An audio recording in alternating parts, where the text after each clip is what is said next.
দিনাজপুরে গ্রীষ্মকালীন সবজির বাগানে ব্যস্ত সময় পার করছেন কৃষকরা। আর এই সময় সবজির মধ্যে বেশ জনপ্রিয় হয়ে উঠেছে পেঁপের চাষ। এ নিয়ে বিস্তারিত জানিয়েছেন সহকর্মী ফখরুল হাসান পলাশ।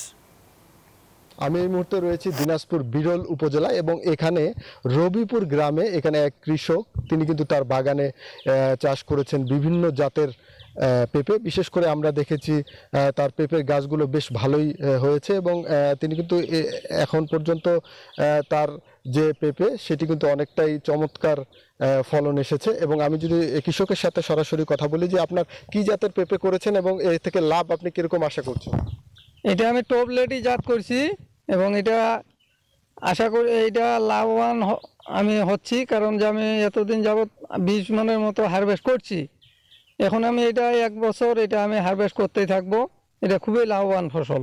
ধন্যবাদ আপনাকে। আসলে শুনছিলেন যে তিনি বলছিলেন যে এটি 1.5 থেকে 2 বছর পর্যন্ত এই পেঁপে সংগ্রহ করা যায় এবং তিনি ইতিমধ্যেই কিন্তু হারভেস্ট করা শুরু করেছেন এবং এটা লাভজনক ফসল বলে কিন্তু তিনি দাবি করছেন এবং কৃষি কর্মকর্তা এবং কৃষি অফিস থেকে কিন্তু বিভিন্ন পরামর্শ কিন্তু তাকে দিয়ে যাচ্ছেন। তো দিনাজপুর পেঁপের বাগান থেকে এই ছিল আমার কাছে সর্বশেষ।